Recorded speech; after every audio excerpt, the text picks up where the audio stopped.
Good evening, guys, and thank you for joining me back at my channel. Today we are going to be talking about makeup sponges. Okay, so it's no surprise, and it's pretty obvious that I prefer sponges as opposed to brushes. Okay, I've said it before and I'll say it again. Brushes cause aggravation on the skin. They're great for like precise application like eyeshadow, maybe lips, but on your face, I would highly recommend using a sponge. There's different shapes, different sizes, so you can pretty much get a full face look with sponges, and you don't have to buy a lot. Most people can get away with just having one or two sponges. Okay, so let's first talk about the density of the sponges. So there are firmer sponges like this, okay, that are very hard. There are squishier ones like this. Okay, the squishier ones give full coverage. The harder ones give a sheer coverage, because when you're pounding your face with them, it's like you're beating the makeup on and you're beating it off, beating it on, beating it off. Okay, the softer ones apply a fuller coverage application. Okay, now shapes. Let's talk shapes. Different shapes are good for different things. So something like a beauty blender like this is good for overall a beauty sponges like this is good for overall makeup application. Okay, something like this is great for under the eyes. Okay, and I'm going to show you why. Okay, so I'm going to use a color that's really ghosty, like that's really not my color. Okay, but I'm going to do this just so I can demonstrate to you where exactly I'm applying the color. Okay, and how I'm applying it. So I'm going to take my blender sponge. Okay, I'm going to dip it into the pointy end here. Okay, and that's going to get right in the corner of my eyes. Okay, so keep in mind, like I said, this color is not my color, but I'm putting this on just so you can see how I'm applying it and where I'm applying it. Okay, see that? Okay, and now I can take the tail, and start in the middle, and I can drag upwards to give the eye a lift. Okay, a lot of people will put the actual concealer right here. I wouldn't do that. I would start in the center and work up. That way you don't get a lot of lines there, right? Okay, and then you're going to use this sharp edge here to blend down so it doesn't look too harsh and like it's too much. Okay, see, even though I used a super pale color, just because of the way the sponge was shaped, I was able to blend it in and kind of make it work, right? Okay, the sponge tip, or the pointed tip, sorry, the sharp end here is also really good for contouring. So I'm going to take this liquid bronzer here.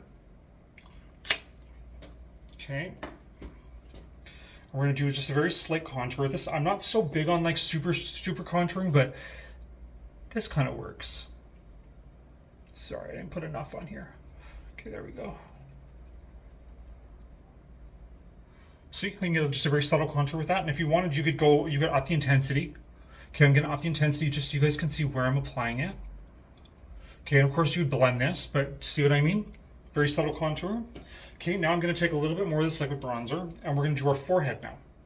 Okay.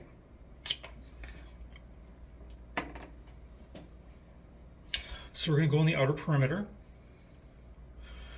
and use that sharp edge again, just to get right into the hairline.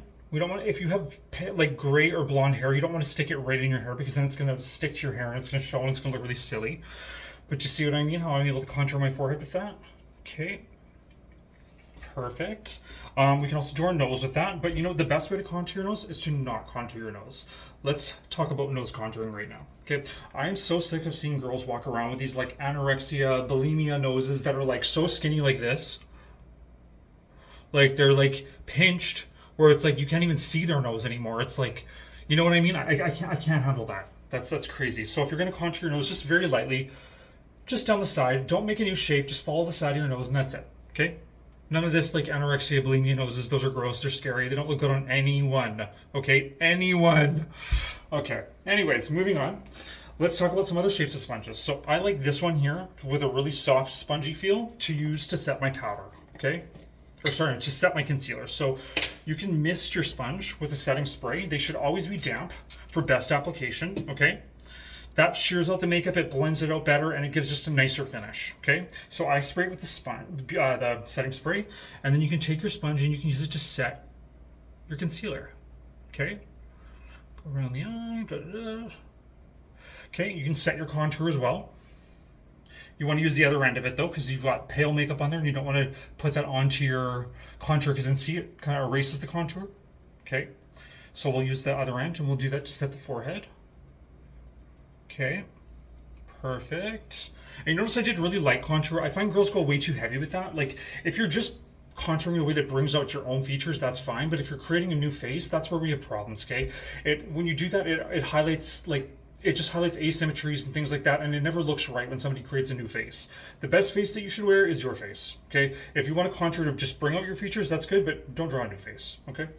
Next, we're talking about a sponge like this. This one, I don't really know what this is for. I'm going to be honest here. I just beat my face with it like this. That's the only thing you can really do with one of these shapes of sponges. It is what it is, right? So, and then we also have this one too. This one's really good for under eye concealer application. This one and this one, I would say, are going to be your most useful sponges that you can buy. I think this is like Real Techniques and Wet n Wild. They're very affordable. Beauty Blender makes good ones too. I mean, they do last the longest, the Beauty Blender ones, but they're a little bit pricier. But I personally prefer just to go to Dollarama, or like if you live in Canada or the States, any TJ Maxx store, Winners, things like that. They have like massive packs of sponges and stuff like that, and they're really cheap. You don't need to spend a lot of money. It can be like under $5. Okay, and so now let's wash our sponges. I'm going to show you how to properly wash your sponges. Okay, you need to wash them, I would say, I don't know, like maybe once a week or so. I mean, I don't do mine that often, I'm going to be honest, but if you don't do them once a week, at least you could run into problems if you have stuff like acne or oily skin, okay?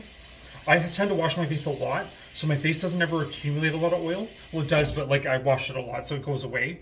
So I don't have to worry about that. But if you do have acne-prone skin, do make sure you wash it every second day. Okay. Now let's talk about washing our sponges. So we're going to drop them in a bowl of hot soapy water. Okay. Submerge them, let them soak, and then you're just going to run them under hot water and scrub them with your hands like so. Okay. See that? And it's okay if there's still makeup stains on them. Some makeup, because it's long wear, it won't come out. But as long as you clean that with soap, I use dishwashing soap, okay? Or you can get real fancy, okay? And there's some by Beauty Blender, the solid charcoal cleanser, okay? It has the scrubber thing on it. Put the scrubber on your hand. And this is the cleanser right here, so you rub it on the cleanser, okay? And then you rub it on the scrubber. This is a really good one for people like me that are really lazy and want a really thorough clean. It takes away all the makeup pretty much, okay? Scrub, scrub, scrub. And our sponge almost looks brand new. Almost. Okay, thank you guys for joining me, and we'll see you on my next video.